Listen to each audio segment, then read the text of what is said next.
يا رجاله، هابي وورلد كاب داي النهارده ان شاء الله. الفيديو ده عامله مخصوص علشان لعيبه فانتازي وورلد كاب قطر 2022. انا عارف ان في لخبطه في موضوع شاره الكابتن، الناس لسه مش واخده بالها منها. شاره الكابتن الناس فاهمه ان هي زي بطولات الفيفا قبل كده او دوري الابطال، ان انت تقدر تغير شاره الكابتن كل يوم. يعني مثلا الجوله الاولى في مجموعات مثلا دي هتلعب على 5 ايام من الحد للخميس، فانت هتقدر تغير الكابتن بتاعك من حد، يبقى ليك كابتن والاثنين كابتن والتلات كابتن وكل يوم تشيل شارة الكابتن. الكلام ده مش صح، مش هيحصل في البطولة دي المرة دي. انت ليك unlimited chances في ان انت تغير الكابتن طالما لسه ما لعبش. هي دي اللي عملت اللخبطة في اللعبة، ان هي حطت اللوجد بلاير سيناريو والانلوجد سيناريو، فده يعني عمل لخبطة شوية وخلاها مش واضحة قوي.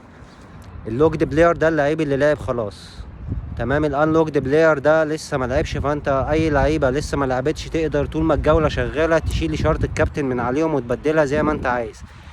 لكن بمجرد ما اللعيب لعب وعليه شاره الكابتن خلاص اصبح فاضل لك مره واحده بس كمان تغير فيها شاره الكابتن، فانت بتختار الكابتن مرتين.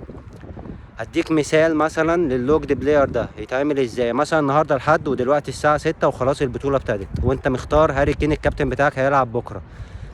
البطولة ابتدت النهارده بس لسه الكابتن ما لعبش بتاعك، يبقى انت عادي تقدر تشيلها عليه من عليه توديها على اي حد تاني، لميسي هيلعب يوم التلات او لنيمار يوم الخميس، طول ما لسه ما لعبوش.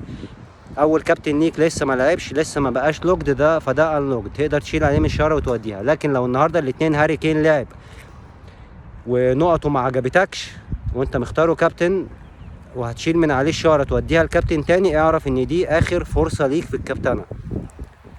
هتشيلها من عليها هاري كين بعد ما النقط بتاعتك ما عجبتكش، هتوديها لميسي هيلعب يوم الثلاث او كيفن دي بروين هيلعب يوم الاربع، فانت كده استهلكت المره الثانيه بتاعتك.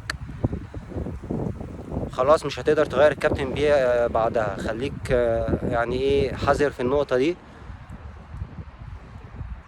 انا عارف ان هي مش واضحه في اللعبه، بس اعتقد اللعبه ممكن تعمل ابديت وتوضح القانون ده فيها اكتر. انا عارف ان في ناس كتير لسه مش واضحه لهم، لكن دي معلومه اكيده وانا باكدها لك تاني دلوقتي.